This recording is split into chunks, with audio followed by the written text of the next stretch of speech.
on this computer. Okay, good morning, good afternoon, good evening, wherever you are in the world. Today is a big day, and I have, I call him the man of the hour. Mr. Steve Bassett is joining me today. He's the executive director of the Paradigm Research Group, and he's been now sort of after 30 years, he's an overnight success. I started in 1995, you can correct me if I'm wrong, on this disclosure thing. We seem to be coming to a head here. And there was just a news conference on the Hill. And luckily, I booked this a long time ago with Steve, and I happened to get him just after the news conference. So welcome, Steve, and I hope you can bring me up to date with all the latest developments of what's actually going on in Washington as we speak. Well, we are. It's sometimes it's not surprising that in many cases people don't realize that they might be living in a moment of unbelievable history. They find out later, right? 10 years later, they're reading a history book. They go, "Whoa, that was that big." This is one of the most important events, if not the most important event in human history, right now. The whole disclosure process leading to the confirmation of the presidents, that is, to me, the most profound event in human history. But after 6 years of a lot of effort on the part of a lot of people, and particularly the last 3 years, we have finally gotten to, I guess, the 1 yard line. Yeah. And what brought us there was the fourth legislation put forward by the Senate Intel Committee under the sponsorship of Chuck Schumer and Senator Rounds. I think also Senator Reid was involved. And this bill, unlike the previous bills, was the big one. This is the one that completed the infrastructure, the legal infrastructure that they've always known they needed to have in place should the president or some other head of state confirm the extraterrestrial presence to the world. One of the problems with the president just walking out and doing that was that without all this infrastructure, what would follow would be absolute sheer chaos. So all good.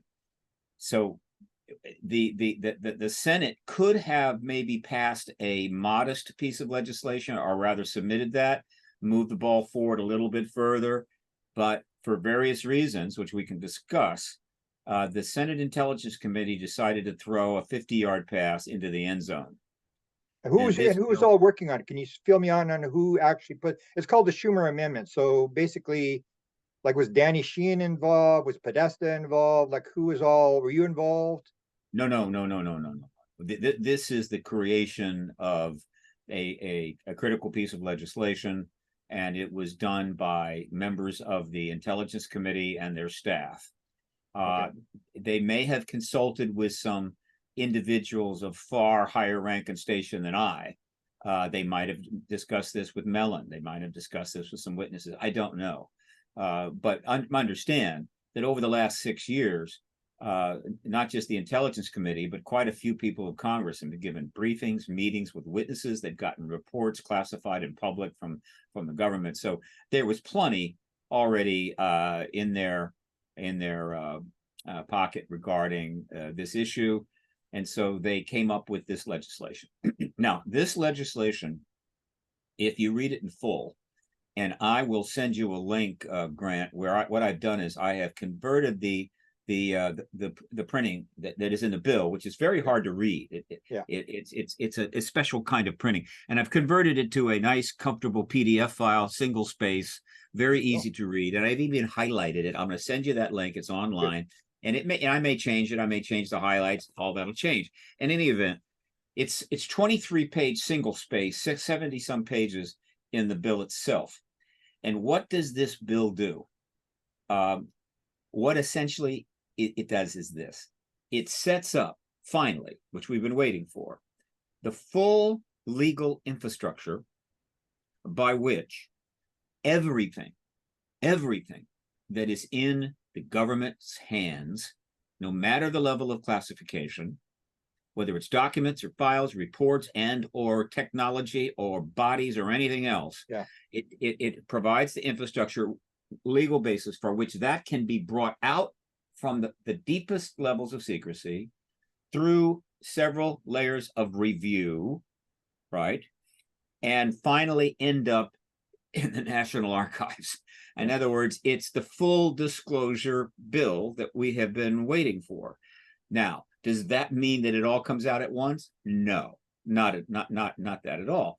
Does that mean that it won't start right away? Yes, it will, though there's some other issues that to be addressed. And so very soon, if the bill were to pass, suddenly we would start seeing information coming forward and being revealed to us that we didn't know as it's on its way to be in the National Archives. So that is, you can't ask for more than that. All right. Okay, but However, let me bring up a point, because this is like a plan that over the House is throwing around 25 years. You know, they're going to take 25 years to do this, and they want it out in 180 days. Can you talk about the timing of this? No. This other bill, another bill was submitted by Burchett and someone else. Put that aside. In other words, there's a lot of pushback that developed with respect to the Schumer Rounds Amendment. Yeah, and that is being fought literally out as we speak in the conference. There's like 50 some members of the Senate and House in there battling it out, right, to try to get this bill. so to describe that process, because I've heard about the process. Are you familiar with exactly what they're doing now in this conference? It's the way bills are done in this country. I don't know if it's the way bills are done in Canada or UK, but in this country, the Senate will come up with a bill, or the House will come up with a bill. They'll write the language, they'll put it forward. Then the Senate or the other House of Congress will then write its version of the bill, and they will be passed in the House, in the Senate, these two separate versions. Okay. And then there has to be a reconciliation conference in which selected group come together to work out the differences. And once they've worked out a single bill, right, that they are satisfied, it's resubmitted to the House and Senate. If the House and Senate passes the new reconciled bill, that's the one that goes to the president. And when you get to big legislation, that's why it takes so long. It's so complicated. Getting a bill passed in the United States is a big deal. And so now they are in reconciliation, in which the Senate version of the bill is being reconciled with what the House version is. And the House version does not include the Schumer Rounds Amendment. And so the decision is, among other things, because they're reconciling the entire NDAA bill, the National Defense Authorization Act, which is 1,000 pages or something, right? It's 1,000 pages, and let's be sure, the Schumer Rounds Amendment on disclosure is the most controversial part of this bill and the focus of this reconciliation. Yeah, and so that 180-day stuff, that is a four paragraph substitute amendment that Burchett and some others came up with, I guess, as an attempt to sort of resolve this. It's utterly ludicrous. There's no chance in hell it'll pass. Just completely forget about it. Now, get back to the fundamental reconciliation. So this process leading to disclosure has been remarkably nonpartisan and has moved forward, never as fast as we wanted, but very consistently. From 2017, we saw things happening mostly behind the scenes, a lot of press coverage. And then in 2020, finally, the Congress steps in formally into this issue under the support of Marco Rubio, at that time, the chairman of the Senate Intel Committee, a Republican. And he puts in language in that bill, which is the first essential UAP language. And it was significant. It set up some things. It formalized the UAP task force. And then the next bill did some more, and the third bill did some more. And we've been moving forward nicely, right? We're now just 3 years from the time that first bill was signed by the president in 2020. And by the way, all of this progress has been made in spite of the fact that all through 2020, we were going through the worst pandemic in 100 years. Millions of people were dying. The economy was turned upside down, all kinds of chaos. things move forward. And then in 2021, the pandemic continued, right? Political chaos was continuing, and yet the bill moved forward. And then in 2022, as they're putting together the language for the 2023 NDAA, which included, again, another UAP section, a war breaks out in Europe, one of the most dangerous wars in modern times, threatening the possibility of nuclear event taking place, and the bill still moved forward, all right? And so that tells you something. It tells you that at least the Senate and the Senate Intel Committee is absolutely committed to ending this truth embargo, and they're doing what they consider responsible. So that brings us to the bill for 2024, right? Which the 2024 NDAA, to be signed in 2023, December 21st. And so what the Senate Intel Committee did was they went for the end zone. And there's a reason that happened. I don't think that this bill would have been quite as comprehensive had not something happened that they did not see coming, or they didn't expect to come to fruition. And that, of course, was David Grush. Not surprisingly, as this issue has extended year after year after year, the number of people in government dissatisfied with the fact that we can't get this done has grown. The number of witnesses, the number of people that have been engaged in these programs in government is in the thousands, retired and active. And their dissatisfaction with this is obviously increased every year. And so it shouldn't have shocked anybody that someone, for whatever reason, would step forward and not be willing to wait to see when are we going to finally get this resolved and disclosed. And that person turned out to be David Grush. Now, there have been witnesses that have come forward before. They've come forward to Stephen Greer. He's got a whole list of them. Some of them consider themselves to be whistleblowers. Some of them were known 20 years ago. But that's not the situation we had with Grush. Why? Because Grush was actually working for the UAP task force that was set up under the legislation that was passed. He was in the formal program. And he was contacted by people within the USAPs, so the Unacknowledged Special Access Programs, working on ET Tech, who, because they felt he was the guy to report to, and so they reported to him and they told him about it, which obviously caught his attention. Grush then, because he had years and years of work in the intelligence world, the geospatial group, as well as a couple of others, he had lots of contacts. And so he contacted others about what he had just heard. And in general, they confirmed it. And so Grush is now sitting there in the UAP task force with personal confirmation that, yeah, we have vehicles and we have non-human bodies. And so he did what he was supposed to do. He took the information to the Intel Committee, right? Which is what he was supposed to do under the law. Well, that wasn't supposed to happen. He was off script. And so, boy, that created a bit of a storm, obviously. And the result was that people within the military intelligence complex, people connected to him in the UAP task force, whatever, they jumped all over him. And he started getting harassed. He started getting threats. Well, this is not the first time they've done this. They picked the wrong guy.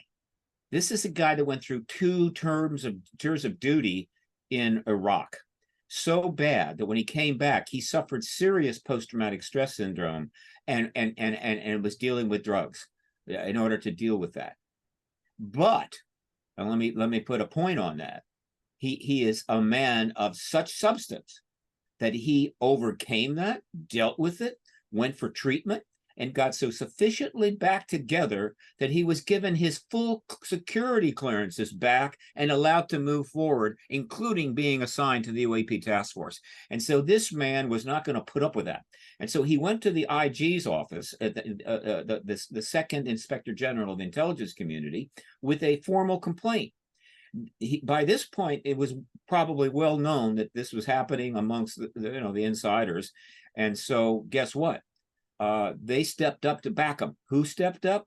McCullough, Charles McCullough. The first Inspector General to the intelligence community was his counsel when he presented his case to the present Inspector General. He got it fully acknowledged. They agreed that he was being harassed, and they took whatever measures they could to ensure it would stop, except you can't stop that. I mean, you can stop people to attack him under under their own name, from their position working for the government. You cannot stop people from sending death threats anonymously in any number of ways, and those threats kept coming. All right, until finally he had had enough. He had a family, and so what he decided to do was go whistleblower. And he is definitely a whistleblower, unlike the vast majority of witnesses, because he is not just a witness. He has come forward with information based on the belief that he thinks the policy of embargo is illegal. And so he is blowing the whistle on this illegal policy of not informing the people the full extent of what we know about the extraterrestrial presence. In order to come forward, however, he had to get the assistance of at least one interview and at least one article. The people he was working with were the esteemed Leslie Kean and, of course, Pulitzer Prize winner Ralph Blumenthal. Their efforts to get his story fast-tracked. It's a major entities, I think, like the New York Times, Washington Post, maybe even some of the news networks, was not going to work, because the story is so huge, so significant, that these high-end media entities simply can't rush a story like that. They've got to vet it to death, because they've got all kinds of legal problems that could come from that. The Debrief, on the other hand, a new but very significant publication, doesn't have quite that degree of restriction. And so Blumenthal and Kean got the article in the Debrief, timed to come out the same day that an interview took place between him and Russ Coulthart of News Nation, a very important new emerging news network. That landed like an ontological bomb on June the 5th of this year. So what happened? He announced publicly that we have tech, we have bodies. I have confirmed this, all right, and I am now telling you this and letting you know that I'm also being threatened. Well, this set off a huge amount of media coverage, right, and upset the plan. Whatever the Senate Intel Committee's plan was, it didn't factor in a high-level intelligence guy working within the UAP task force, coming forward and confirming bodies and tech. What do you do? You're not ready for that. It put everybody in a tough spot, not the least was Sean Kirkpatrick, the head of Aero. Sean Kirkpatrick can't speak to that. And so by him coming out, everybody going to go to Sean and say, Dr. Kirkpatrick, what about this? What about that? He didn't want any of that. He could not deal with that. That project is not set up to find out information. The whole thing was set up in preparation for disclosure. So Kirkpatrick's position was awful. But so was the Senate Intel Committee. What do you do now? Well, we found out, all right? 39 days after Grush came forward, the Senate Intel Committee, or at least the Senate, decided this is how we're going to deal with Grush. And boy, do I have nothing but admiration for a gentleman by the name of Chuck Schumer. What happened is that the Senate Majority Leader Schumer, who had stayed out of this process, he's not a member of the Intel Committee, but he's one of the member of Gang of Eight. He's a very important, powerful person. He kept out of this and let the Intel Committee do its work. He deliberately steps into this on July the 14th. And how does he do it? He publicly states that he will, in addition to others, put specific language into the bill that is being put together by the Senate Intel Committee, right? And what is the language he's putting in? He is putting in eminent domain language, which makes the point that the, quote, non-human tech that obviously Grush was referring to is subject to eminent domain of the United States government. He's basically saying to all of the civilian contractors, as well as any civilians who might have this tech, not to the government. The government, it has it. That's, you don't eminent domain what the government already has. It's the private sector that this is ours. And if we want it, we will come and get it. It doesn't mean that we're going to send out a bunch of stormtroopers and break in and take it. No, it just means we are asserting eminent domain, which we may or may not use. And to properly phrase this, he also makes it clear in the language that first you will have an opportunity. I think they said 300 days to first provide to the appropriate entity, in this case, Aero, a full report of what you have. In other words, if you're sitting there on 3 crashed ET vehicles in an underground facility, in Dulce or underneath Area 51 or whatever the hell, you will provide a report of that. Now, of course, the people that are involved in those programs want nothing to do with that, but whatever, provide a report. We will then review that report, and then we will make decisions about what we want to do about it. Well, this was an absolute game changer.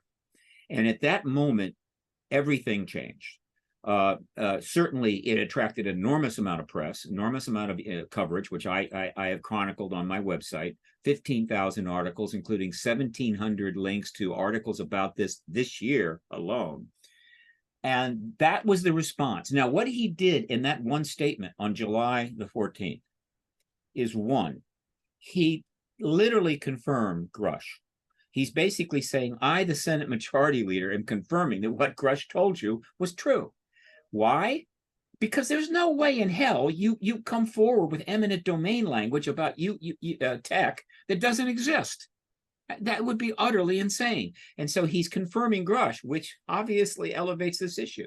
The second thing he did was essentially say, I, the Senate Majority Leader, are letting everyone know that I am very happy and quite comfortable with all of the efforts by the Senate Intel Committee to put forward this legislation. Don't consider me anything but supportive.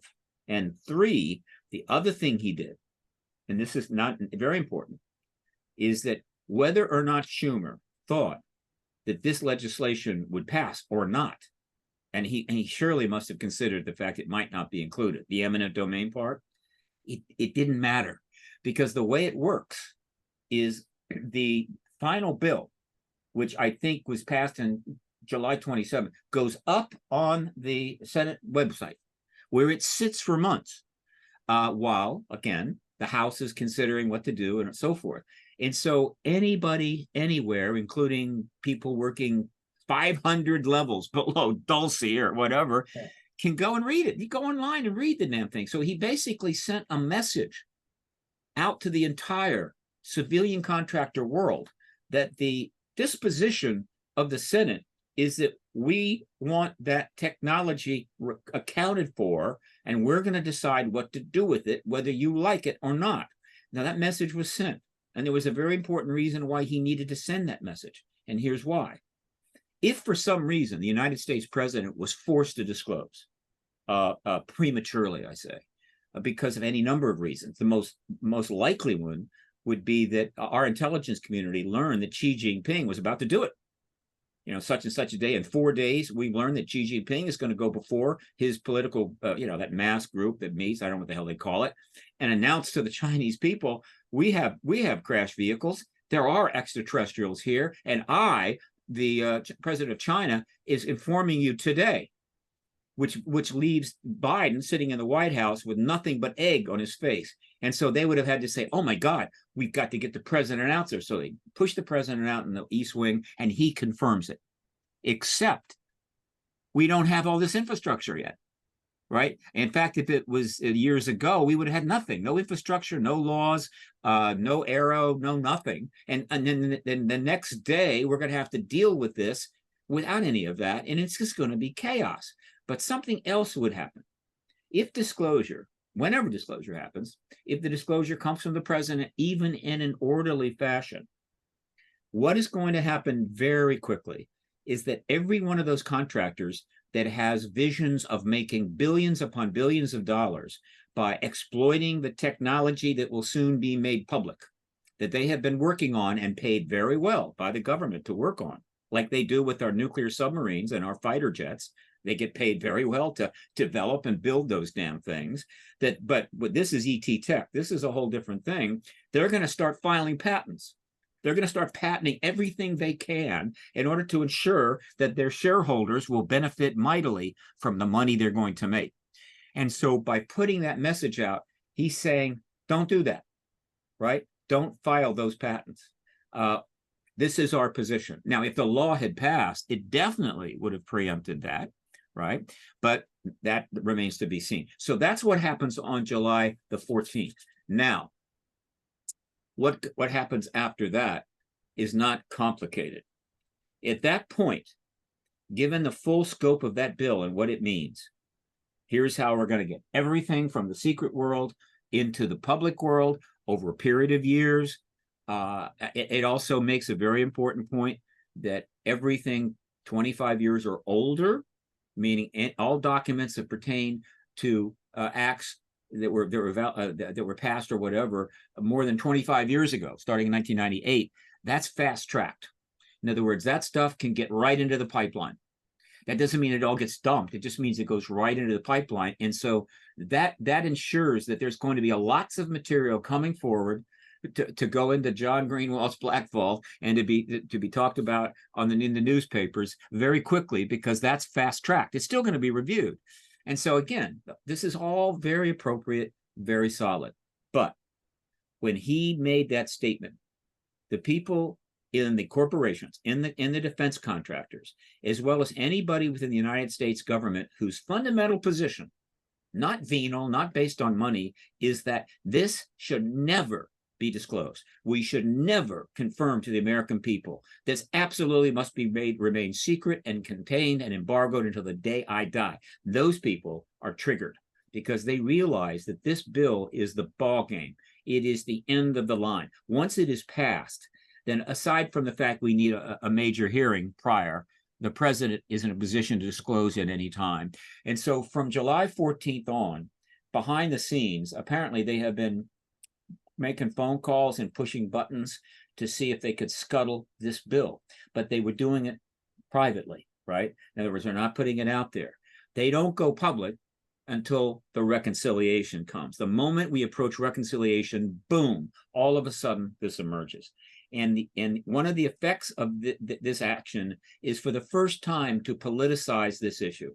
Up until recently, it was absolutely the most nonpartisan issue in being engaged in the United States by our politicians. And they went out of their way to say that. And they talked about it intelligently and actually sounded like reasonable people.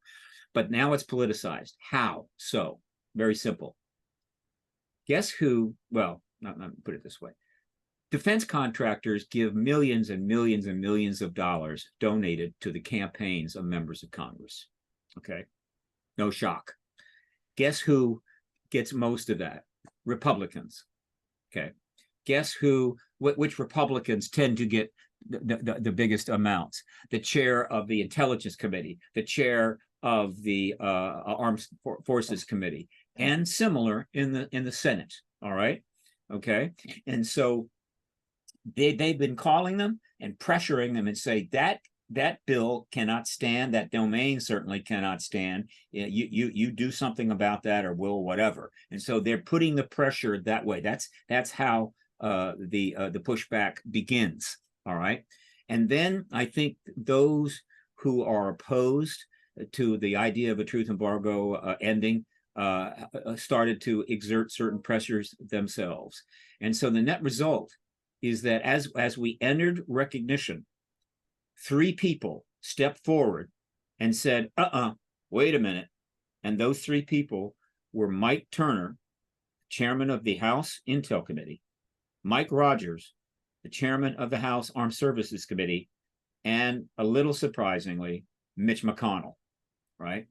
Mitch McConnell wanted a number of things changed in that bill, right? And I think the leverage that he's using, because the Senate by and large is in favor of that bill. So what leverage is McConnell using on the Senate Intel Committee and the conferees? And the leverage is, I've gone to the House. I'm talking with Turner, Rogers, and Mike Johnson, the 3 Miketeers, and I can get this bill scuttled. In other words, they won't pass the NDAA at all, right? which of course would be a pretty intense thing. And I think that's the leverage he's using. And so he's involved. And so where we are now is the debate. They're still doing this. Burchett, there was a press conference held today. I have seen part of it. I was expecting something a little different. I thought it was going to be basically Burchett offering and talking about this ridiculous alternative amendment. But in fact, it was, I saw some very strong statements coming from people that clearly state we need to move on. I'm going to watch the whole thing very soon, but if it's as good as I think it is very helpful and may be enough to save this bill. And I'll finish with this, Grant. Let me be clear. I am more than happy. Well, actually, let me add one more thing. There are three things in the bill that are the principal problems for whoever, right? And mostly I'm talking about the secret world, all right? One is the eminent domain clause, okay? Two is the subpoena section. There is a section in there that gives considerable subpoena power to the entities there that they've created, the certain members of the House and certain committees. They have the subpoena power to go and get anybody down there, some double classified, ultra special access, whatever the hell, and force them to come forward and talk to them, right? And that person could flee to another country if they want to, but they're gonna be eventually brought forward and probably go to prison. And so they don't want that. Oh my God, they do not want that kind of pressure because they know that's really going to be a problem. And so that's the second issue. And the third issue is more subtle. And I think very few people probably picked up on it. But in this bill, there is a single reference to the Department of Energy. And there are two references to the Atomic Energy Act. And by the way, the references to the Department of Energy and all of its precursor entities, because over the years it's had different names and it ends up being the Department of Energy. So as you go back, the names change, but it's the same thing. The reason why that's important is that there is considerable suspicion on the part of researchers in this field that the Department of Energy, or whatever the hell it was called, that world is where these projects are parked. That's where they are. In other words, it's down underneath that. And therefore, and based upon the wording of that bill, it makes it clear that the Senate knows this. And so consequently, there's going to be a focus on the Department of Energy, which just alerts them to the fact they're coming for it all. They're coming for all the USAPs, all the tech, all the other thing. We're going to be embarrassed. People are going to send us death threats, blah, blah, blah, blah. And so that is the three sticking points that are in place. And then so finally, what was I going to say? I lost my train just a little bit. Well, you're mentioning the three things. Yeah. I remember Danny talked about the two, the subpoena power and the eminent domain. And if they can get those out of the bill, then they can basically just ignore them. Like, get off my property. You can't see what we've got. But if you got the subpoena and the eminent domain, there's no way out. Now, the subpoena part is what definitely makes them fully exposed. The eminent domain, not so much. The eminent domain is not nearly as a problem for them. In other words, it simply says you need to report what you have. So you got to reveal to them what you have, and they're not thrilled about that. But how would you know if you can't get into their building and see the material? How would you know if they say, well, we haven't got anything, and it's our private property, and stay off our property, and that sort of thing? I understand. So with the eminent domain, they have to reveal what they have, and if the government wants it, they have to give it up. Okay, so that's a problem, but it's mostly a money problem, right? It's mostly targeting the defense contractors, and they're pushing back because of the vast amounts of money that could be made, and the government saying, look, and by the way, if the government does take eminent domain over some crash vehicle or some tech, that doesn't mean that the government can't then come back and engage some of these contractors and say, look, okay, here's what we want to do. We want to develop it this way. we're going to do a joint venture with you. And yes, you can benefit from that, right? And you can make some money from that. But we're going to make some money from that too, right? Because this is something for the public good. All right. So it's not going to just be you. We can share it. There's nothing to stop that. It's not as if they're completely cut out of the picture. So without eminent domain, clearly, that keeps the door open for them to take advantage of that. But it's not that much of a problem for the disclosure process.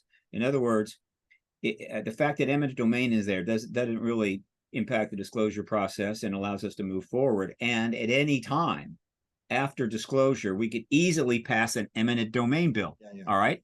And so it's not a big deal. I am happy to trade the rest of the bill for the eminent domain section without hesitation. Subpoena is a different matter.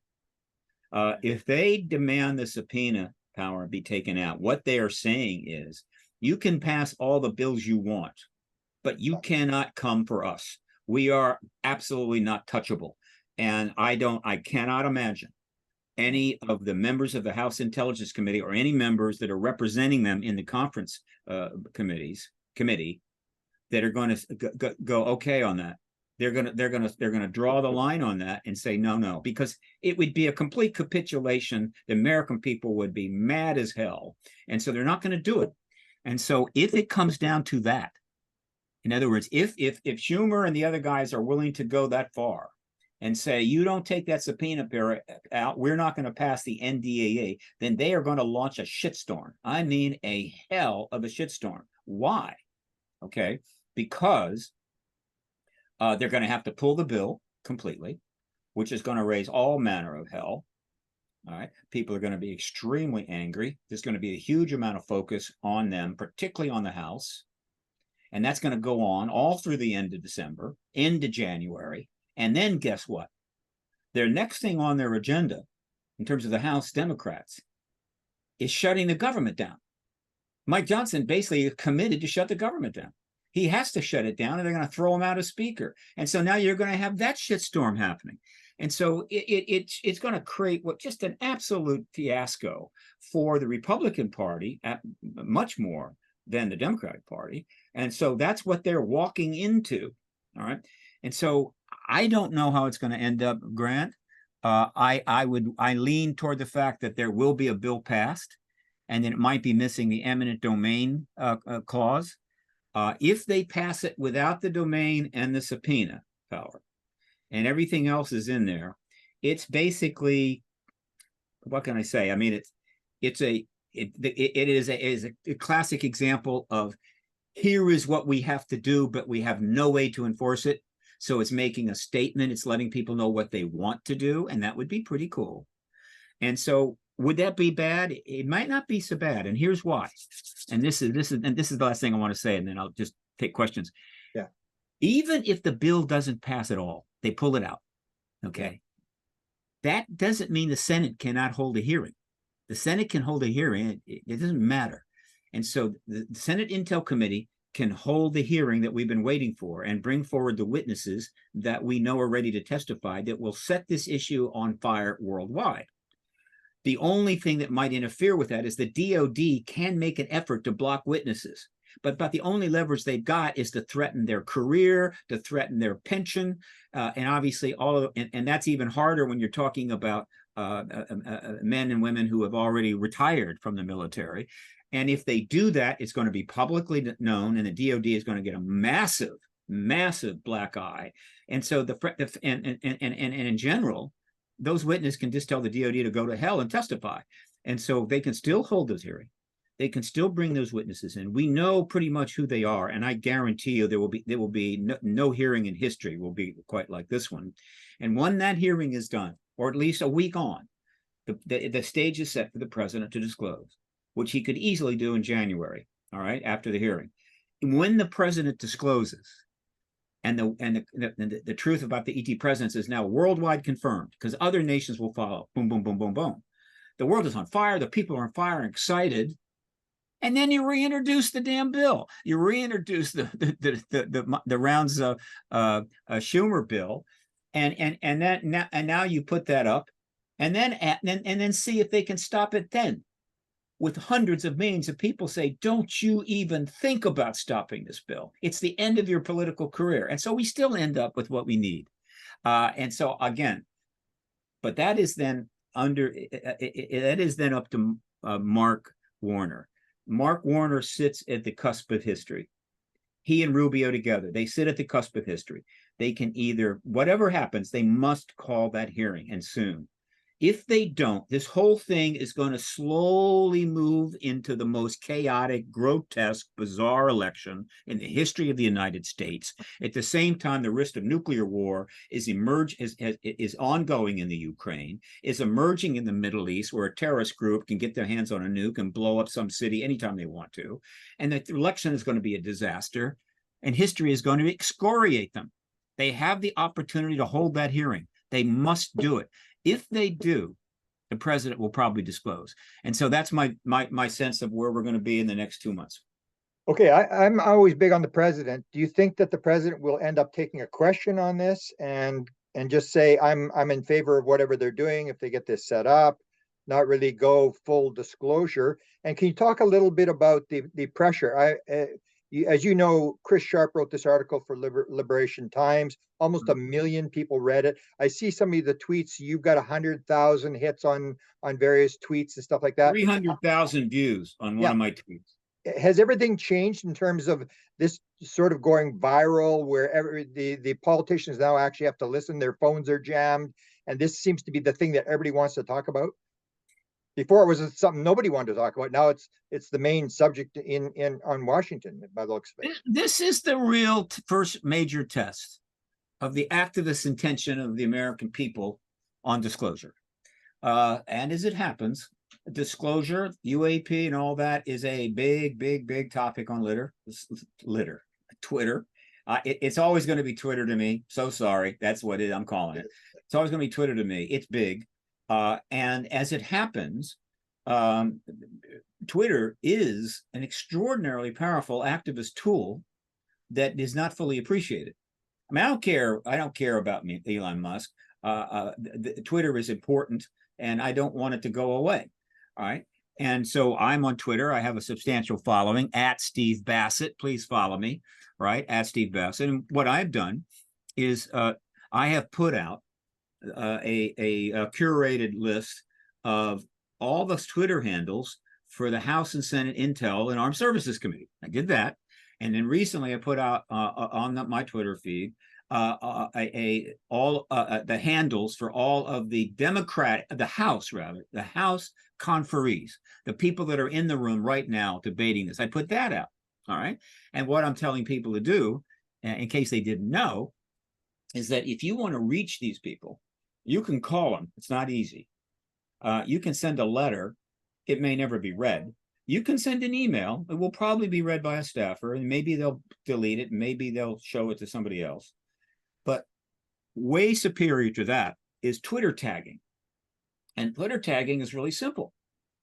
All of the members of Congress, except for a couple, have Twitter accounts, Twitter pages, and handles. And so when you do an at Senator so-and-so, I want you to pass this bill. This bill should be passed in entirety, et cetera, and put a message on it. And then you post that in your account. That message, because you have tagged them, goes instantly into their notification section. And so say 1,000 people do that. They tag a certain member of Congress, one message each, 1,000 messages. Those 1,000 messages turn up in the notification section. Now, every member of Congress has a staffer whose job is it to check that, to watch that notification section all the time, because that's where they can find out what people are saying about their boss, right? Or referring to him in any way, or her. And so it's a perfect way to get a sense of where the public is with respect to whatever my boss is doing. And say they go to that thing, and here's 1,000 message coming in regarding the Schumer bill. What they're going to do is they're going to check with the member and say, sir, madam, there's a whole lot of action here on Twitter and in the notification section. You should check it out. So the member quickly puts up Twitter, goes to the notification, and just scrolls down. message after message after message. This is the way, and it's incredibly fast. For instance, I gave them 100 handles for the Intel and Armed Services Committee. All right. And so you just put that over on one right side of your computer screen. You bring up your Twitter page on the left side of your computer screen, right? And then all you do is you go post, copy paste the handle of the member, copy paste your message, fire it off. Do it again and again. Hell, you can message 100 members of Congress in probably 30 minutes or less. And so I've done that. I've got that out. How many are pouring in into the Twitter accounts of these people? I don't know. Obviously, there's plenty happening online. There's plenty happening in podcast. Clearly, there is a significant response.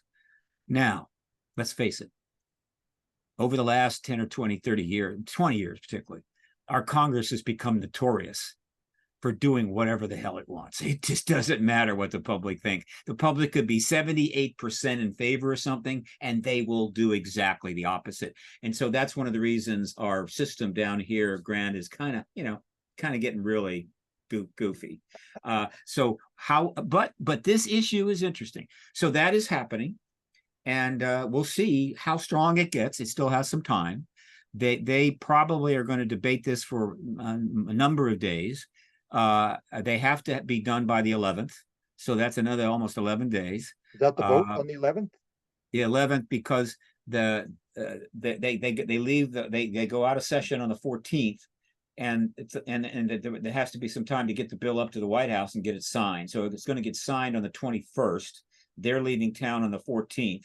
And so they've got to get this thing resolved by the 11th. And so that's when they'll probably have the final bill ready to submit to the president. But if the president signs, then how do they avoid the issue? My fear is that you're going to have Trump come out and say, oh, if I get elected, I'll disclose. And he suddenly owns the issue. I can't see why the White House seems to be sitting on the sidelines when it's their issue. They've sort of won the battle, but they're quiet. And you see the Republicans are coming out with Burchett and Luna and all these people, and they're on the news all the time, and they're pushing the issue. And on the other side, the White House side, it seems to be like this silence. You and I know what's going on, but the vast majority of people have no clue what's going on. No, the White House knows what's going on. They're deliberately staying out of this. They do not want to be asked any questions. They want to stay out of this. That partisanizes it, and they've done pretty well. There's been a couple of things that dragged them into it, but they want out of it. The first time the White House was really brought into play on this issue, in what I would call a formal way, the Rockefeller Initiative doesn't count. I'm not including that. Yeah. Is the review board, because something else in the bill that bothered them a little bit, but it's not the big deal. It's not the issue. Is the UAP review board, which in the bill will be a 9-person panel appointed by the president with a very elaborate set of criteria and so forth and what have you. And this review board will be part of the process in which the decision is made whether something goes forward to fully being public and onward to the National Archives, or is postponed for a while. Okay.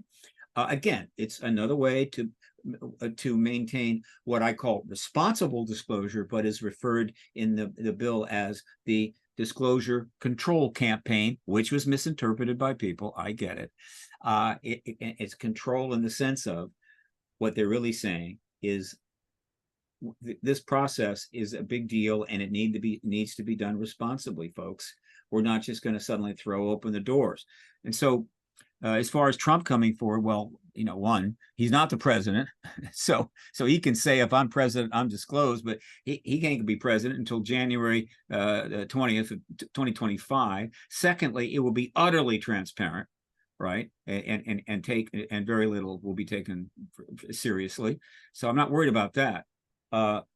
Because a couple months ago, Kelly came forward, the National Security Advisor was asked, and he said, yeah, Biden set up, he said, if the Biden didn't consider this serious, he wouldn't have set up the board to get to the bottom of this. And the roof didn't collapse on them.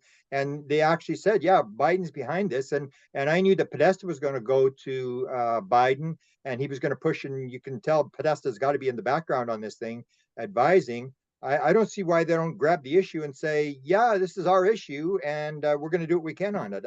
I still don't understand the silence. The best reason for that is, look, we are in hyper-partisan times. Everything is partisan, everything.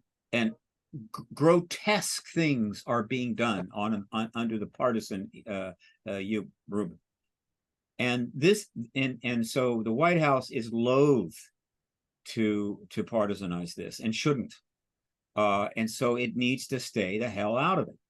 Does that mean they don't know what's going on? Absolutely. All right. Yeah, Schumer wouldn't have done the bill without authorization from the White House. Well, I mean, the president could have put pressure on the Intel committee. I mean, he couldn't stop the bill. That's a separate branch of government. But there's no indication that the White House is in any way upset with this process. Yeah. All right. But it needs to be nonpartisan. And in other words, it can't look like the president is out there pushing for it. Why? And then the right wing will come back and say, because you want to be the disclosure president, you're gonna get all the glory and everything else. Well, will he be the disclosure president? You've always talked about the disclosure president. It will Biden be, because I can't see when he signs, he's not going to get a question when he's signing that bill. And there's like 40, 50 reporters standing there. That's all they're going to want to talk about. When he signs the bill, okay. He basically is the infrastructure needed is now there. Yeah. Okay. And he might be asked a question like, well, Mr. President, now that this bill is signed, do you support? Well, obviously he supports it. He signed it, right? Yeah. So are you? What do you think is going to happen next, or so forth? Yeah. These are not. Or Mr. President, do you think there is non-human technology? Okay. Let's just say that if I'm the president, I dodge those questions. Okay. However, those questions will be just confirmation to him, I hope to God, that Mr. President, if this bill is signed, you've got to get ready to disclose. You've got to get ready to confirm this issue, finally. But what he needs, though, before that, and this is going to be an awkward period, is that he doesn't want to be seen as coming out and saying, I have decided to tell you that we are not alone. That is not what you want. It could still happen that way. The beauty of the Senate Intel Committee hearing that has been in the works, Gillibrand said it was going to happen 6 months ago, but events intervened, is that it is the transparent, extraordinary testimony under oath by very high level, pretty much retired military people, that will be seen by millions of people over a week, that it's literally like watching a trial. It just literally proves the case absolutely once and for all. And then the president can come forward and say, I've watched the hearings like you have. My people have watched it. We've talked it over. And clearly, it seems it confirms that we are not alone. There's a non-human technology. And that is the minimally nonpartisan way to do it. The president is responding to the truth brought to him, as opposed to demanding the truth come out because I'm the president of the United States. That's the way it needs to happen. And it was on that track, and probably would have been pretty much not a problem, but David Grush threw a monkey wrench into the script. But I don't blame him. I think the man's a hero. And he did accomplish some things. It definitely accelerated things a little bit, created some problems. That's the way it should happen. But it's possible. I wouldn't rule it out. That once that bill is signed, more viral as we go along when he goes to sign the bill, because even in the last month, the number of hits, the retweets, it's just like it's building every day. I mean, if he makes any sort of statement, I mean, you could be getting 2 million hits a day on your Twitter account. It would just, I've never seen any, and I've been in it like you. You've been in it a long time. I've been in it since '75. And I think you would agree that 2017, everything changed. I mean, the world flipped upside down and it was game over. It just is a slide down. But in the last month or two, I have never seen anything like it in terms of the stories and the momentum and the people reading it. I mean, just unbelievable. Look, there is another way this can happen. If the bill is pulled, then the president will be, unless he vetoes it, which highly unlikely. No. So when the president signs it, that isn't there. The bill's not there. Okay. And so technically, what do you ask him? You could say, why? Do you think that should have been there? So now it gives them a break. It gives them a pass. So the bill's not there. The president's should not be under too much pressure, which means that Warner and Rubio can get that damn hearing done, get those witnesses out in front of the world's people, blow this issue up and set the president up to disclose. And then we go back and get the infrastructure set up. That's okay. Where it gets problematic is if the bill is passed with the Schumer rounds amendment, with or without the domain section, and then it gets signed. Well, that bill clearly makes it's obvious from the bill that the Senate Intelligence Committee and the Senate in general clearly is confirming Grush and clearly knows that there's an extraterrestrial presence, non-human tech here. And I think the press has every right to hit the White House hard. I wouldn't want to be Ms. Jean-Pierre. They're going to pound them with questions, and she said she likes the E.T. movie. She did go that far. Yeah. And so it would not be bad. It would be not awful if the president basically very quickly, which could be hell, it could be before the end of the year, frankly. It could be on Christmas Eve, a nice Christmas present, but it could very soon he could make the decision. Look, like we can't just sit here fielding all of these questions and having to dodge them and work around them and basically just not look very confident, waiting for the Senate Intel Committee to get that hearing done. And so he would come forward and say, look, I have made substantial inquiries about the implications of this extraordinary piece of legislation, and have, based upon what I have been told, and there's no way to do this totally authentic. There's no way you can say exactly what happened. You just can't do it. I've been told. I've talked to them. Blah blah. And I am essentially able to confirm to you tonight that the non-human tech that this bill is referring to is, in fact, we have it. And obviously, that means that we're not alone. Disclosure, boom. That could happen in early January.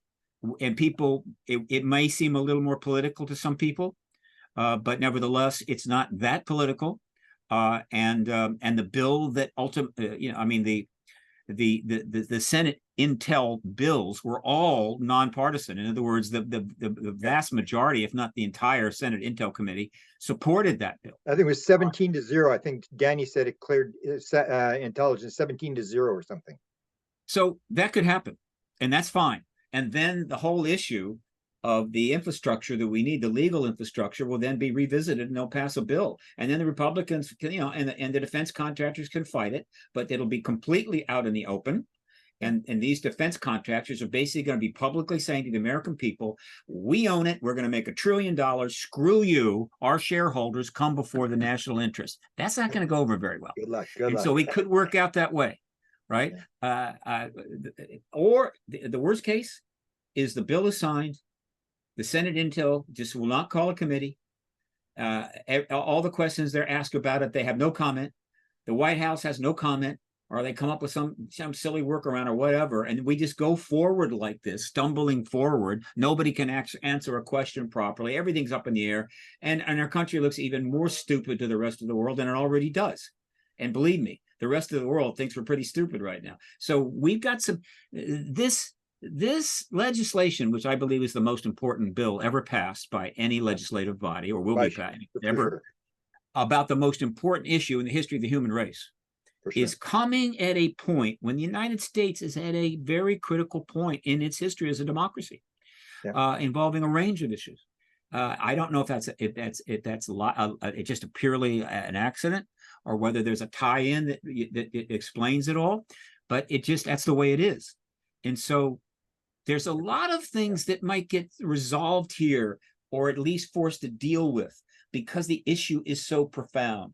No other issue really confronts the dysfunction that has developed in the American people. There's this problem and that problem, and it gets fought, and everybody yells and screams. But overall, and I include global warming, right, which could be debated for the next 1,000 years and not go anywhere. This transcends that. This is as big as it gets. And so we're forced literally to say, are we going to continue to act like crazy people and idiots, or are we going to mature and say, look, we're not idiots, we're actually pretty smart, and let's put all the shit aside and let's do the right thing. That is something that we were looking at. Okay, I had one more question, but you just brought up something, so I've now got two questions because it's a busy time, and I'm sure you'll get back and there'll be 10 stories have broken since we did the as interview. long as you want. I'll give you an hour, whatever the hell you want. It's my job. But I'm saying that there's all these stories. Like I want you to first. I want to ask you a question about. You talked about this. Is this happening by accident? And the question comes. I've always asked, and nobody's really asked the question. Is Lukatsky goes on with Jeremy Corbell and Knapp and confirms, and he's got authorization for the government. He said, "Yeah, they told me I could say this. We've got a craft, and we've been inside it." So this is the guy that ran the OSAP program. And my question to you is, why is the intelligence landing crafts and then just leaving them there for us to observe? What do you think is going? You got to speculate, but are they part of this thing? Are they part of this disclosure thing that they are playing these cards and forcing the issue? Well, it doesn't make any sense. Nobody's ever asked how did the government get the craft? They just sort of say, well, the tech and stuff, but how did they get the craft, and how did the contractors get the crafts? Because I posted the document from NASA from 1962, and that was the whole thing about moon dust. All eminent domain. NASA had eminent domain over anything that fell on American territory, and I posted the document that said they had eminent domain. So how did the contractors get the craft, and is the intelligence playing a part of this by dropping these crafts on purpose? All right. First of all, the crash retrieval programs were government run. Okay. Lockheed Martin did have its own crash retrieval program. And so if something crashes that we can get in another country that wants to give it to us, our government goes and gets it. They don't tell Boeing to go get it. The government has always been in control of whatever turns up. All right. That's point one. Point two. Once they get that, then they have to decide what are you going to do with it? And obviously you want to study it. You want to see what you can learn, possibly re-engineer. And they made a decision, I think, in most cases, to farm that out to defense contractors. Now, that is not inappropriate, because that's what we do. We farm out all kinds of stuff. Submarines and aircraft carriers and jets. So is it legal or not legal? If the government handed it to the contractors, how does it now suddenly become illegal? I'm not saying anything's illegal. I'm simply saying that that's the policy they did. And now and one of the reason is because some of these contractors have the best science. I mean, they've got some of the top scientists, right? Okay. So and so we've done that before. Now, as it happened, there's a collateral benefit, right? Because when you farm it out to these contractors, the contractors are not subject to FOIA. Yeah. And people make a big deal out of that. Okay, I get it. But that's true of everything, right? In other words, if you want to FOIA Lockheed Martin about, what did it learn when it helped build the F-22 jet, you're not going to get anything back. So it's just so it's a collateral benefit, but it's not the reason that they did it. And so now this stuff is in the hands of the defense contractors. Now, but you raised another interesting point. First of all, these vehicles that referring to go back all the way to Roswell. All right, so we're not talking about last month. They got a bunch of vehicles, so they've been accumulating them since the 40s. The number 9 keeps coming up. Maybe it's 9, maybe it's 8, maybe it's 15. I don't know, but they accumulate, and clearly crashes is straightforward, right? We go and we get them and we bring the material back. It is worth noting that apparently the ETs, whatever reason, have no desire, are not motivated to get those crash vehicles and get them out of here before we get them. Apparently, they're happy for us to get those. So that's not a big deal. Intact vehicles gets interesting. All right. How that would happen, I don't know. One reason is the ETs just left it there for us to find because they want to accelerate our work in that area so that we're up to speed when disclosure comes and blah, blah, blah. Or they want disclosure. Yeah, or they're forcing disclosure. Well, I happen to think the ETs do want disclosure. It's also possible that something landed and they were outside the craft and we killed them and then we got the craft. That's a Forgot where they possibility. parked the craft. Yeah. One of the fascinating stories that emerged recently, which is got some legs. I mean, it comes from sources that aren't too bad, that are substantive, is that there was one vehicle that either crashed or was obtained that is so vast, so huge, Yeah. that they could not possibly move it. So they simply built a huge building over it. Yeah. And I think that's cool, because that's something you can go Okay. look for. Okay, well, let's go to a story then. Danny Sheehan tells a story, and I wrote the book, Sky Pilots, the people that claim they've flown the craft, had 3 dozen, and a lot of these people told the story, and that was Danny Sheehan tells the one whistleblower story that the craft was 30 feet across. He went inside, it was the size of a football stadium inside. He became disoriented. He went out of the craft, and he thought he'd been in there for 2 minutes, and he was in there for 4 hours. So does the government really, does the contractors really know what's going on, or are they in over their heads, and that's why they don't want it disclosed, is that they figure they're going to keep it from the Russians, that we don't understand this yet. Even Lakatsky said, if you understood what the question about inside the craft, if you understood that, you'd realize the rest of the book is just primitive. It's this idea that, look, as far as I look, it's real simple. I don't give a damn what those craft can do or not do. They warp time, warp space, whatever. The absolute people, the people of this world must know all about this, period.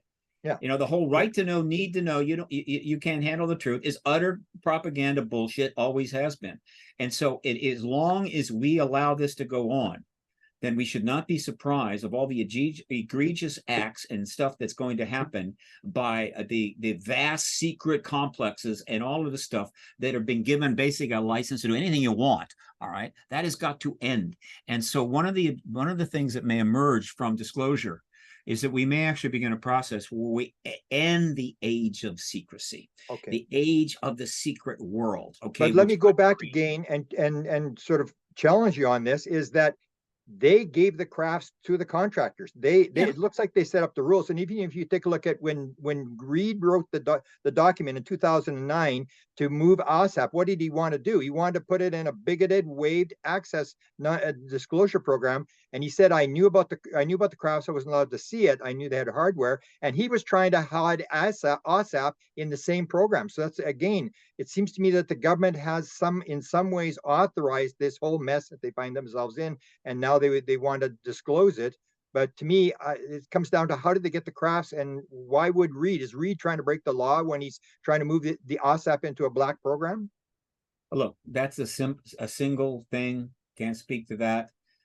All I know is that the entire truth embargo, by and large, I agree. is totally legal under the National Security Act. It's legal.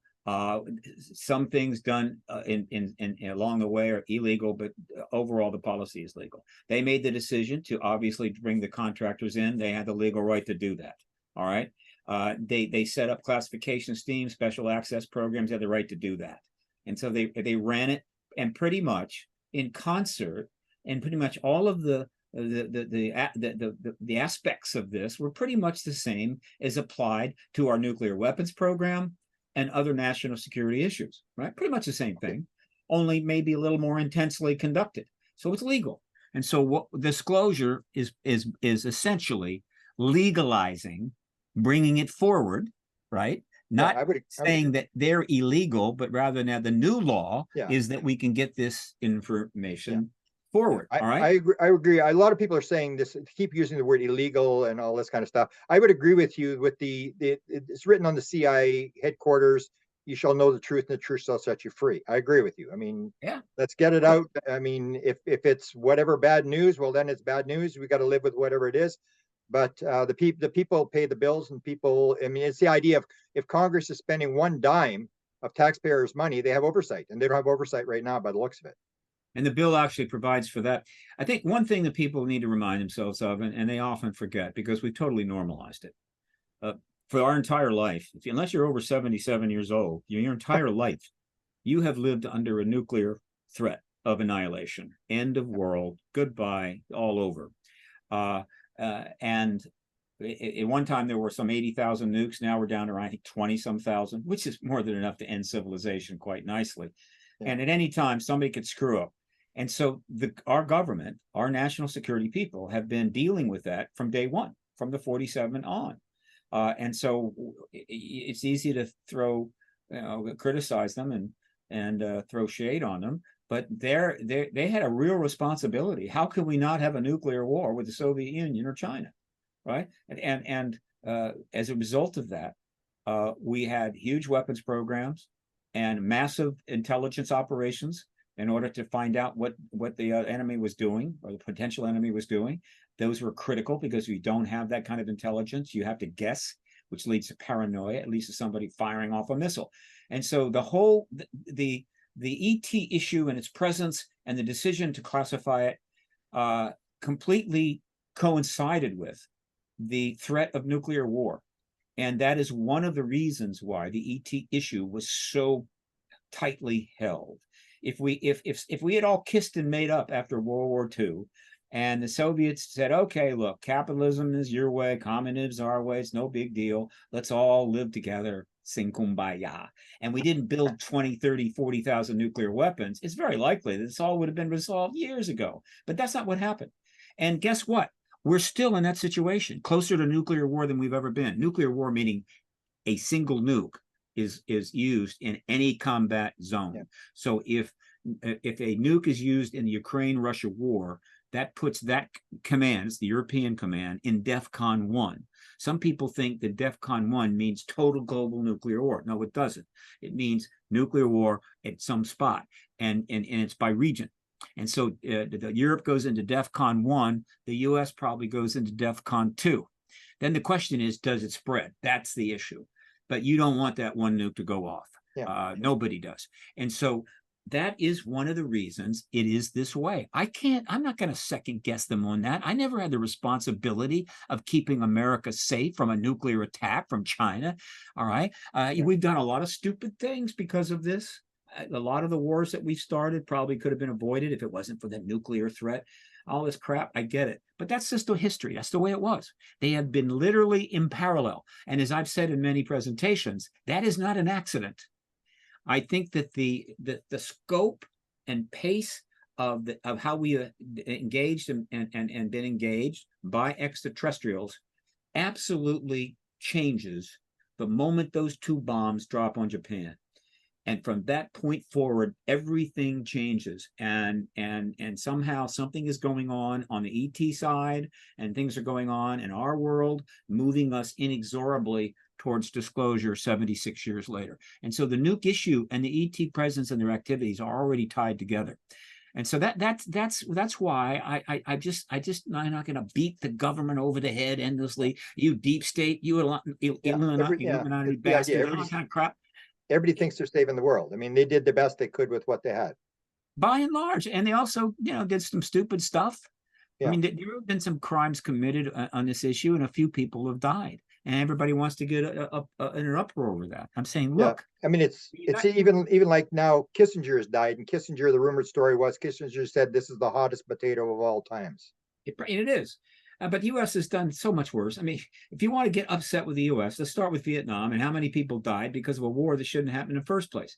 So, like, if a few people died in terms of the ET issue, forgive me, but I can't get too overwrought about that. We have done far worse things than that. And so I view the people that manage the truth embargo as basically patriots. Yeah. I view the people in the contractor world doing their job to deal with the tech. They had the legal right to do so, and are patriots. Steve Justice is a patriot, right? He's one of the original 10 that came forward, though he stepped back pretty quickly. Not surprised about that, right? Right now, the problem is not about patriotism, it's about money. Okay, I get it, all right? Because they are corporations. Right, and that they were corporations when we gave them the tech, and they still are.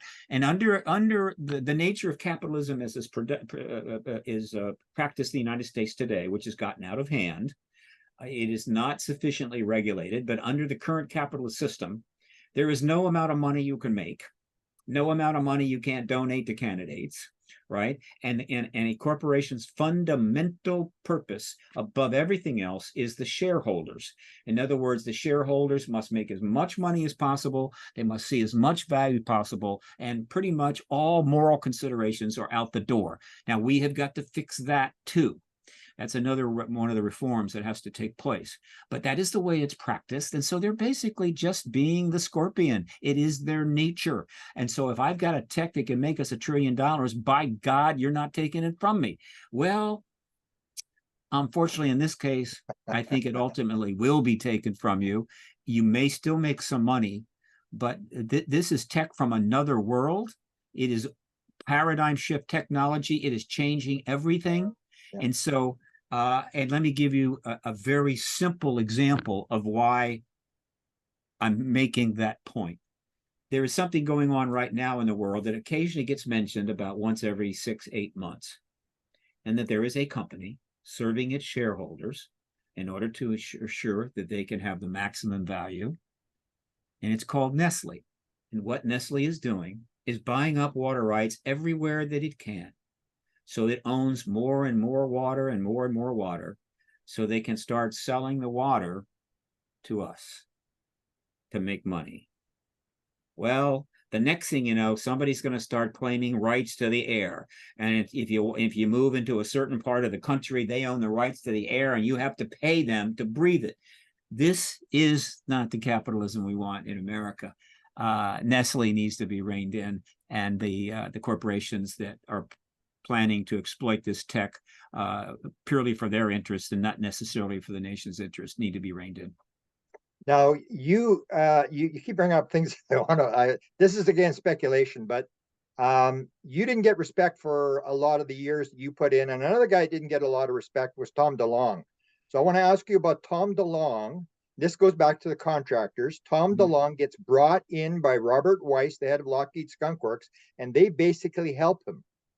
And so it's almost like they were part of this disclosure effort. What do you make of that with Tom DeLonge and being taken to the skiff and talking to Weiss and being sent to talk to these intelligence agents and basically being told what was going on? What do you think that Lockheed was doing?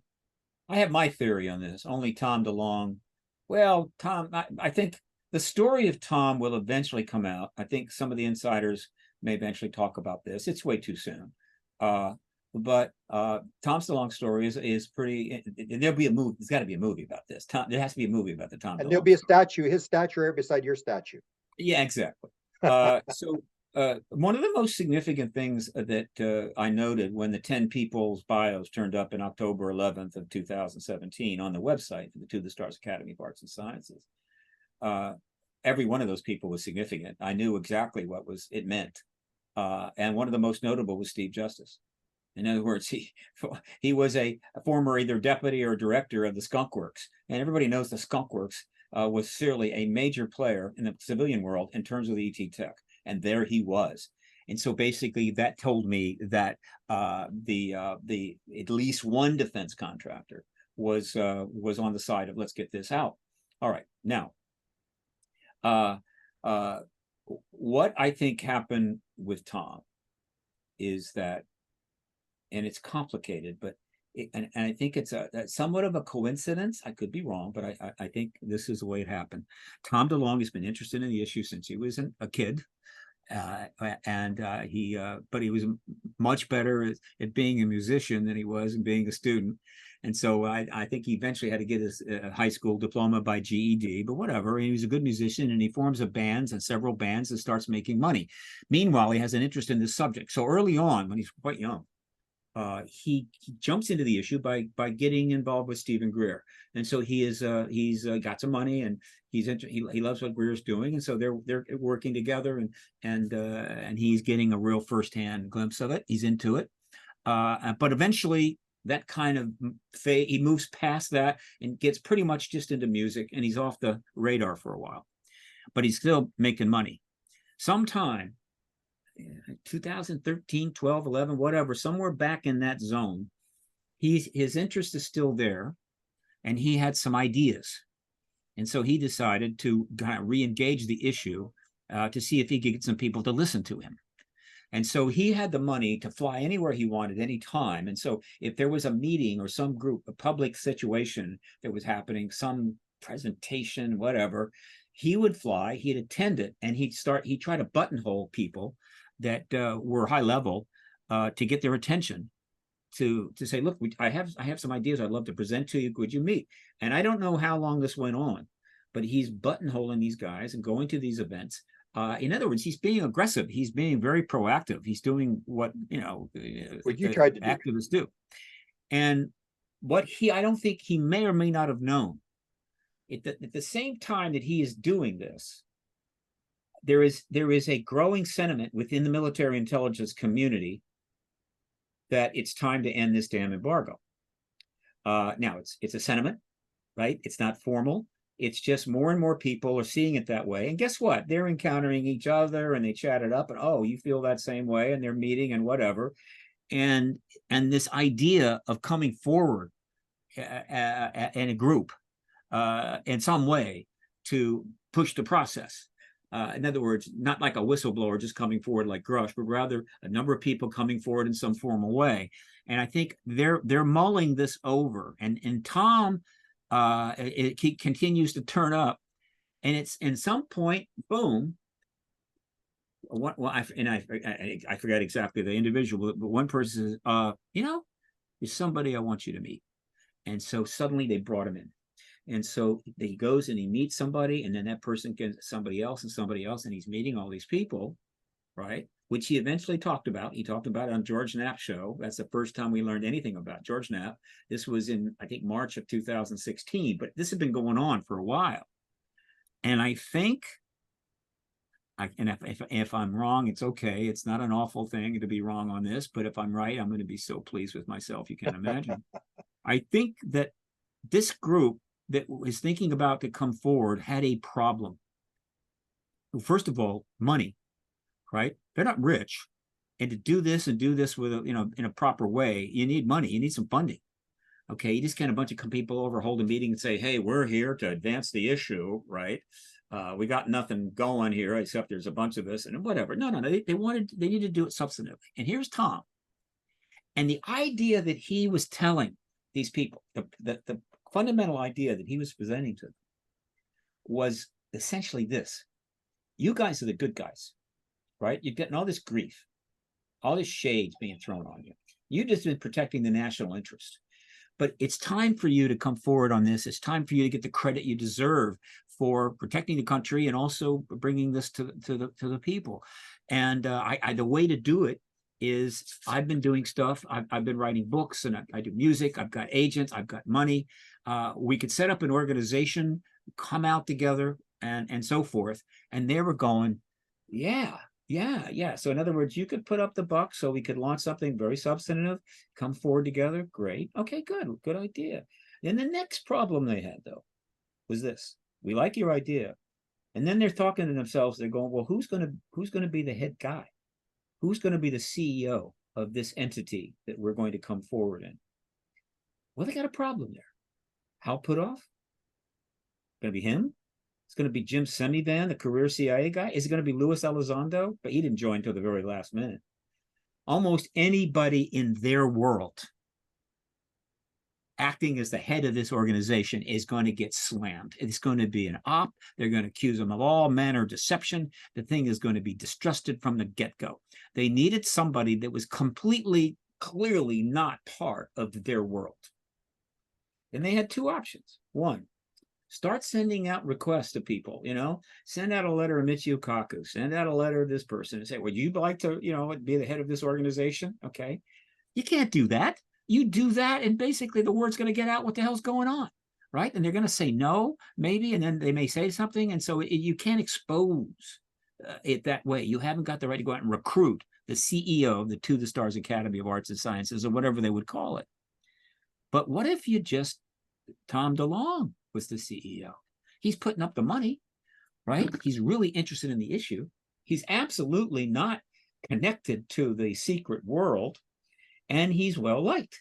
Now, admittedly, he's a rock musician with a high school education, so that's a little awkward, but he's into the issue, and therefore, why not? And they made the decision, that's it. We're going to come forward. We're going to create an entity. It's going to be called the To the Stars Academy of Arts and Sciences. Probably that was suggested by Tom. It's going to be a public benefit entity. It's going to do books and all kinds of stuff, as well as research and what have you. which means that as a public benefit company with a strong mission statement, it could make a lot of money. And that's not a bad thing either, because these people knew that when they came forward, it wasn't like they were going to get more government contracts or business. It was going to be potentially very impacting on their financial status.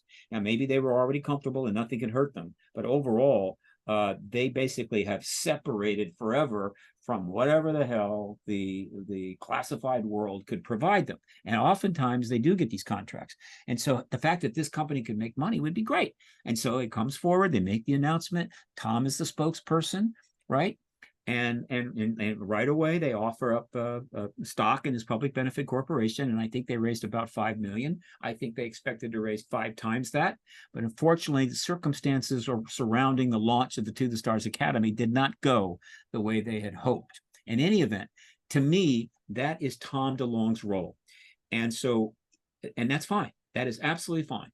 Now, eventually, the To the Stars Academy, because of the circumstances present in the U.S. and geopolitically, things could not move fast enough. And over time, the To the Stars Academies just lost its ability to do its original mission statement. And then when things really get underway, when it's game time, not surprisingly, several of the key people had to step out. Mellon, Elizondo, and one other, I forget who. Justice. It may have been Nolan, but they Justice. had to step out because they Justice couldn't left. be engaging the government in a very significant, serious way regarding legislation and anything else, while belonging to a public benefit corporation that is hoping to make money from this issue in various ways. So they had to step out. Didn't mean they were mad. It just meant, hey, got to step out. And so ultimately, Tom goes back to the music full time, making even more money. The To the Stars Academy of Arts and Sciences becomes a To the Stars. It still has a board, and I think well positioned that if we get disclosure, I'm sure that To the Stars is going to be able to take advantage of that and make some fine money and play a role in the post disclosure world. And so I have nothing but praise for Tom DeLonge for his willingness to do this, for his ability to make this happen, for his intensity and really trying to engage these people. It's not something I could do, fly around the country and buttonhole people. If you're the activist, if you're a known activist on this issue and a lobbyist and you're buttonholing people at events, after a while, they start taking you out. I mean, they just grab you by the armpits and they just walk you out to the parking lot. But Tom was, different. So that's kind of his role. And I think history is going to be very kind. Yeah, and he's getting back into it. You can see that he's starting to tweet now. He's watching what's going on. So my last question, let's go over the press conference that they had today. You only saw a bit of it, but can you just give me, because I didn't see any of it, can you give me the gist of where they were going with this thing? I wish I could just go watch it right now. All I can say is that the little bit that I saw, it is not what I expected. Right. I was thinking it was going to be just Burchett and Luna making the case for this 5-paragraph thing. I don't think that's what it is. I think when I watch it, I'm going to be pleased. I think this actually was a number of people were there, as near as I can tell, and they were making a strong case for, well, hey, we need to get this done. Right. We need this out now. And I'm hoping I was looking at the right one because I brought it up on Google. So I'm afraid all I can say is, folks, go watch it. And what you want to be looking for is this. Was it just a conference about this alternative bill, or was it a number of people from the conferees saying, look, we really want to get this done? So I'll know soon myself, and I'll watch it. It may not be the last press conference on this. There is a battle going on in that room, and one of the ways that those on each side of the battle can affect this, and it's not illegal, is that they can step out and give a press conference and say, hey, here's how things are going. We're not thrilled about it. We want to do this. And what they're doing is they're trying to marshal support from the public to start, Twitter tagging, that's what I suggest they do, Twitter tagging the conferees saying, hey, get this done. And so they're kind of lobbying the media literally as this thing goes on. And that's fine. So we'll see, Grant, what happens. And once it's all done, bring me back on, and Yeah. we'll talk about where things are Once going they to be. sign the bill, I'd like to bring you back on. If they're going to sign the bill, I'd like to have you right after the bill, and let's see what happens there, because that'll be a time when he's sitting there with his 10 pens or whatever it is and 30 reporters, and I can't see them asking any other question except the amendment, and see what he says. So I'd like to That's bring the you only back thing on, in and that bill people are going to care about. I really appreciate all you've done, Steve, and hopefully this is your day has arrived, and you get credit for what you've done, because you were doing this when nobody believed you, man. You were, was your ball game all along. There's a So lot of people doing it with nobody believing them. Go, Grant. You were in it before I was. One of the things that I learned early, found early, was your website. I think yeah, presidentialufo.com. yeah, it was Presidential UFO 8, and then you told me to change the name, and that's why I changed it to Presidential UFO. You said you can't go with So that name. yeah, so you did that founding work about the connection with the presidents. Enormous amount of effort went to that site. I hope it's all archived, so that it's not forgotten. And that was, very important to me. And then, of course, not, a couple of years after I learned about the site is when you got the documents on the Rockefeller Initiative through your FOIA and sent them to me. Yeah, you'll have to maybe archive those, because you may not know they're gone. I went to Clinton Library, FOIA'd them. They said we don't have them. They said maybe the National Archives had them, and I went to the National Archives. They said no, we don't have them. And then I filed an appeal, and the National Archives said we don't have them. So you've got the only copy. You and Joe Bookman are the only people who have copies of right. of You the see rock. this bookshelf behind me? There you go. On the lower shelf down there is 10 copies. There you go. Okay, we're So good. maybe you can scan them. I'm putting my entire collection online. I offered it to the University of Manitoba. They turned it down. So I said, okay, I'll put it online, because nobody goes to archives anyway. So I'm going to put my entire presidential collection, but 1/3 the way done. So I'd like to have that as well, especially the fact that the documents are no longer around. Everybody says they don't have them anymore. So we've got the official copies. They don't Well, care whether you.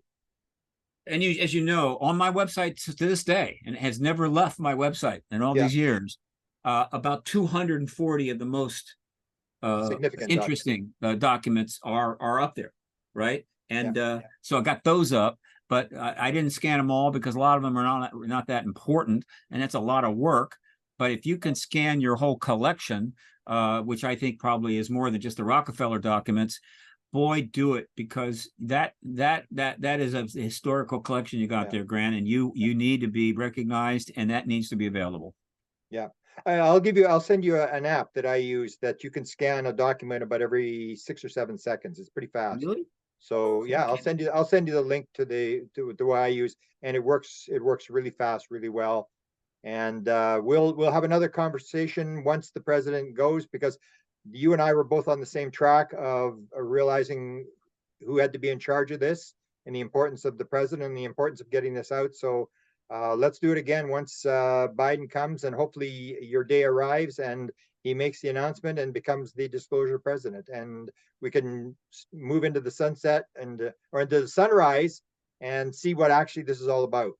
Well, and one thing that I'm most intrigued about, I imagine you are too, is that as this is moving forward, you've got two individuals by the name of Hillary and Bill Yeah, Clinton yeah. who have this historical connection, the effort that they made, which obviously had no chance of succeeding, but at least they made it all those years ago. And I cannot imagine that they're just going to continue to stay out of this and not say anything while it goes forward into the future. At some point, they're going to step in here, because there is a legacy that they deserve. Yeah. And they need to be recognized for it. John Podesta as well, but it's Clinton's that I'm interested in. And I'm thinking, when is it going to happen? Obviously, this isn't the right time. I get that. It would be totally grandstanding. But once the bill is signed, maybe, certainly after disclosure takes place, surely they're going to come forward. And who knows, I might even get a chance to meet them, and then they can tell me how much they really hate me for literally not letting them alone for 30 years. Yeah, because that's the story that you and I know that most people don't know, that this whole thing was going to happen in 2016. They were setting it up, and Hillary lost the election because they leaked the Podesta files, and everybody had to run for cover, and Hillary lost the election, and they had to redo the thing and start over again. But Well, Hillary was going to destroy. I don't think that the ET issue had anything to do with her losing. I think that No, the no. Podesta files were more important to us than it was to the general public. the files that were released by Assange from the Democratic National Committee that showed all the bias within the committee towards say the Senator once again brain hole Bernie Sanders. That hurt, but it was more than just that. A lot of things came But if together. he had become president, they would have moved ahead with this. She was just the FBI, Comer's blunder the of statement coming forward on that at the end. All of that, though, had to come together for her to lose. But not the ET issue was, I think, of almost zero consequence. In fact, if you follow the press coverage on that, she was getting positive press. She wasn't getting ridiculed for this. She wasn't getting embarrassed, and she wasn't getting attacked. And if she had gone full bore on this issue, if she had really gotten to this issue, if she had brought up the Rockefeller Initiative, she would have won that election. Now, they may not believe that, but that is my view. So again, I'm waiting that day, one day, because they're suddenly gonna turn up, and it'll be like an interview on 60 Minutes or an interview with Barbara Walters or something, and a sit down together, and they're going to say, we actually we tried to do something many years ago, and my husband, or Bill may say, wasn't treated very well. He was treated like he wasn't the president of the United States. He was just a servant to the Department of Defense, and we didn't like it. And we tried to engage the issue through John Podesta, our close advisor, all these years, and do what we can. But now, fortunately, this thing is finally out, and we applaud the president and so forth, and get a piece of that legacy. I want them to have a piece of that legacy. The question is, when will they make them? Because when the Clintons make their move, it's over. Well, you can't keep a good story down, and they couldn't keep it down, and it's time that it's about to come out. So thank you for your work, and I'll be in touch with you with that app, and we'll talk about talking to you after they sign the bill. I'm very interested to see what happens. Very good, sir. All right. Later. Bye. Have a good one. Go and watch the news conference now. Yes.